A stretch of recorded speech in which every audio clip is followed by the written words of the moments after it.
If you enjoy what we do, please support the channel by giving the video a like.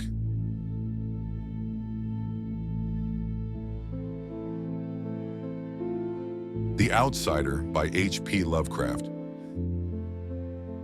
That night the Baron dreamt of many a woe, and all his warrior guests, with shade and form of witch, in demon and large coffin worm, were long be-nightmared.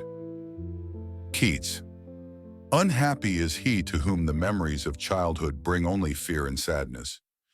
Wretched is he who looks back upon lone hours in vast and dismal chambers, with brown hangings and maddening rows of antique books, or upon awed watches in twilight groves of grotesque, gigantic, and vine-encumbered trees that silently wave twisted branches far aloft.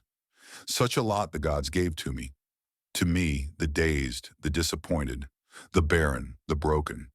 And yet I am strangely content and cling desperately to those sere memories, when my mind momentarily threatens to reach beyond to the other. I know not where I was born, save that the castle was infinitely old and infinitely horrible, full of dark passages and having high ceilings where the eye could find only cobwebs and shadows. The stones in the crumbling corridors seemed always hideously damp, and there was an accursed smell everywhere, as of the piled-up corpses of dead generations. It was never light, so that I used sometimes to light candles and gaze steadily at them for relief. Nor was there any sun outdoors, since the terrible trees grew high above the topmost accessible tower. There was one black tower which reached above the trees into the unknown outer sky, but that was partly ruined and could not be ascended, save by a well-nigh impossible climb up the sheer wall, stone by stone. I must have lived years in this place, but I cannot measure the time.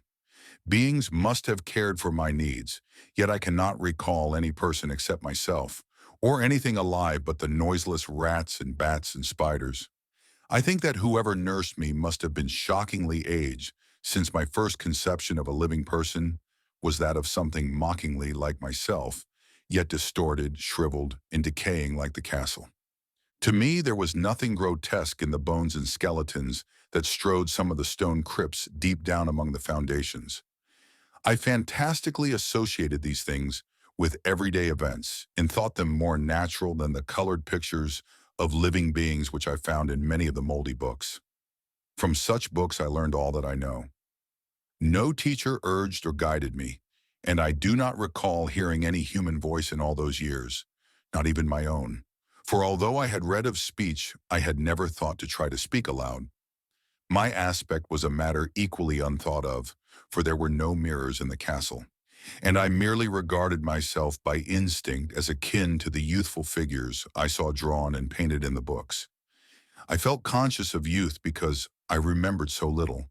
Outside, across the putrid moat and under the dark mute trees, I would often lie and dream for hours about what I read in the books, and would longingly picture myself amidst gay crowds in the sunny world beyond the endless forest. Once I tried to escape from the forest, but as I went farther from the castle, the shade grew denser, and the air more filled with brooding fear, so that I ran frantically back, lest I lose my way in a labyrinth of nighted silence. So through endless twilights I dreamed and waited, though I knew not what I waited for. Then in the shadowy solitude my longing for light grew so frantic that I could rest no more, and I lifted entreating hands to the single black ruined tower that reached above the forest into the unknown outer sky. And at last I resolved to scale that tower, fall though I might, since it were better to glimpse the sky and perish than to live without ever beholding day. In the dank twilight I climbed the worn and aged stone stairs till I reached the level where they ceased, and thereafter clung perilously to small footholds leading upward. Ghastly and terrible was that dead, stairless cylinder of rock, black, ruined, and deserted, and sinister with startled bats whose wings made no noise. But more ghastly and terrible still was the slowness of my progress. For climb as I might, the darkness overhead grew no thinner, and a new chill as of haunted and venerable mold assailed me. And I shivered as I wondered why I did not reach the light and would have looked down had I dared. I fancied that night had come suddenly upon me, and vainly groped with one free hand for a window embrasure. that I might peer out and above and try to judge the height I had attained. All at once, after an infinity of awesome, sightless crawling up that concave and desperate precipice, I felt my head touch a solid thing, and I knew I must have gained the roof, or at least some kind of floor. In the darkness, I raised my free hand and tested the barrier, finding it stone and immovable. Then came a deadly circuit of the tower, clinging to whatever holds the slimy wall could give, till finally my testing hand found the barrier yielding, and I turned upward again, pushing the slab or door with my head as I used both hands in my fearful ascent. There was no light revealed above, and as my hands went higher, I knew that my climb was for the nonce ended, since the slab was the trapdoor of an aperture leading to a level stone surface of greater circumference than the lower tower, no doubt the floor of some lofty and capacious observation chamber. I crawled through carefully and tried to prevent the heavy slab from falling back into place, but failed in the latter attempt. As I lay exhausted on the stone floor, I heard the eerie echoes of its fall, but hoped when necessary to pry it open again.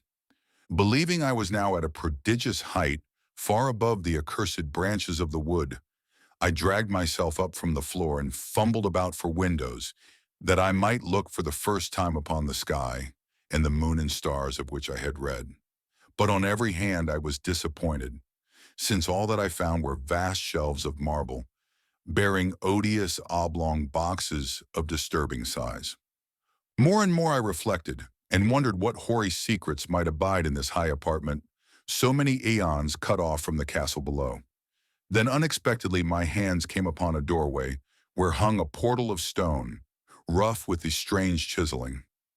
Trying it, I found it locked, but with a supreme burst of strength I overcame all obstacles and dragged it open inward.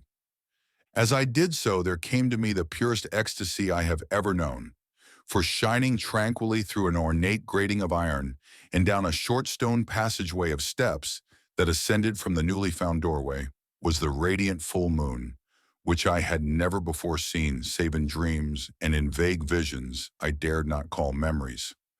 Fancying now that I had attained the very pinnacle of the castle, I commenced to rush up the few steps beyond the door, but the sudden veiling of the moon by a cloud caused me to stumble, and I felt my way more slowly in the dark. It was still very dark when I reached the grating, which I tried carefully and found unlocked, but which I did not open for fear of falling from the amazing height to which I had climbed. Then the moon came out. Most demoniacal of all shocks is that of the abysmally unexpected and grotesquely unbelievable. Nothing I had before undergone could compare in terror with what I now saw, with the bizarre marvels that sight implied. The sight itself was as simple as it was stupefying, for it was merely this. Instead of a dizzying prospect of treetops seen from a lofty eminence, there stretched around me on a level through the grating nothing less than the solid ground, decked and diversified by marble slabs and columns, and overshadowed by an ancient stone church whose ruined spire gleamed spectrally in the moonlight. Half unconscious, I opened the grating and staggered out upon the white gravel path that stretched away in two directions. My mind, stunned and chaotic as it was, still held the frantic craving for light, and not even the fantastic wonder which had happened could stay my course. I neither knew nor cared whether my experience was insanity, dreaming, or magic, but was determined to gaze on brilliance and gaiety at any cost. I knew not who I was, or what my surroundings might be, though as I continued to stumble along, I became conscious of a kind of fearsome latent memory that made my progress not wholly fortuitous.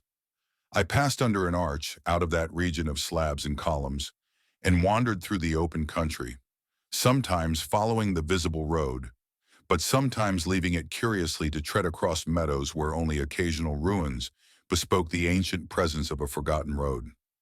Once I swam across a swift river where crumbling, mossy masonry told of a bridge long vanished. Over 2 hours must have passed before I reached what seemed to be my goal, a venerable ivied castle in a thickly wooded park, maddeningly familiar, yet full of perplexing strangeness to me. I saw that the moat was filled in and that some of the well-known towers were demolished, whilst new wings existed to confuse the beholder. But what I observed with chief interest and delight were the open windows, gorgeously ablaze with light and sending forth the sound of the gayest revelry. Advancing to one of these, I looked in and saw an oddly dressed company indeed, making merry and speaking brightly to one another. I had never seemingly heard human speech before and could guess only vaguely what was said. Some of the faces seemed to hold expressions that brought up incredibly remote recollections. Others were utterly alien. I now stepped through the low window into the brilliantly lighted room, stepping as I did so from my single bright moment of hope to my blackest convulsion of despair and realization. The nightmare was quick to come, for as I entered, there occurred immediately one of the most terrifying demonstrations I had ever conceived. Scarcely had I crossed the sill when there descended upon the whole company a sudden and unheralded fear of hideous intensity, distorting every face and evoking the most horrible screams from nearly every throat. Flight was universal, and in the clamor and panic, several fell in a swoon and were dragged away by their madly fleeing companions. Many covered their eyes with their hands and plunged blindly and awkwardly in their race to escape, overturning furniture and stumbling against the walls before they managed to reach one of the many doors. The cries were shocking, and as I stood in the brilliant apartment alone and dazed, listening to their vanishing echoes, I trembled at the thought of what might be lurking near me unseen. At a casual inspection, the room seemed deserted, but when I moved toward one of the alcoves, I thought I detected a presence there, a hint of motion beyond the golden arched doorway, leading to another and somewhat similar room. As I approached the arch, I began to perceive the presence more clearly, and then, with the first and last sound I ever uttered, a ghastly ululation that revolted me almost as poignantly as its noxious cause, I beheld in full, frightful vividness the inconceivable, indescribable, and unmentionable monstrosity which had, by its simple appearance, changed a merry company to a herd of delirious fugitives. I cannot even hint what it was like, for it was a compound of all that is unclean, uncanny, unwelcome, abnormal, and detestable. It was the ghoulish shade of decay, antiquity, and desolation, the putrid, dripping eidolon of unwholesome revelation, the awful bearing of that which the merciful earth should always hide. God knows it was not of this world, or no longer of this world, yet to my horror I saw in its eaten away and bone-revealing outlines a leering, abhorrent travesty on the human shape, and in its moldy, disintegrating apparel, an unspeakable quality that chilled me even more. I was almost paralyzed, but not too much so to make a feeble effort toward flight, a backward stumble which failed to break the spell in which the nameless, voiceless monster held me. My eyes, bewitched by the glassy orbs which stared loathsomely into them, refused to close, though they were mercifully blurred and showed the terrible object, but indistinctly after the first shock. I tried to raise my hand to shut out the sight, yet so stunned were my nerves that my arm could not fully obey my will. The attempt, however, was enough to disturb my balance, so that I had to stagger forward several steps to avoid falling. As I did so, I became suddenly and agonizingly aware of the nearness of the carrion thing, whose hideous, hollow breathing I half fancied I could hear. Nearly mad, I found myself yet able to throw out a hand to ward off the foetid apparition which pressed so close, when in one cataclysmic second of cosmic nightmarishness and hellish accident, my fingers touched the rotting, outstretched paw of the monster beneath the golden arch. I did not shriek, but all the fiendish ghouls that ride the night wind shrieked for me, as in that same second there crashed down upon my mind a single and fleeting avalanche of soul-annihilating memory. I knew in that second all that had been. I remembered beyond the frightful castle and the trees, and recognized the altered edifice in which I now stood. I recognized, most terrible of all, the unholy abomination that stood leering before me as I withdrew my sullied fingers from its own. But in the cosmos there is balm as well as bitterness, and that balm is Nepenthe. In the supreme horror of that second, I forgot what had horrified me, and the burst of black memory vanished in a chaos of echoing images. In a dream, I fled from that haunted and accursed pile and ran swiftly and silently in the moonlight.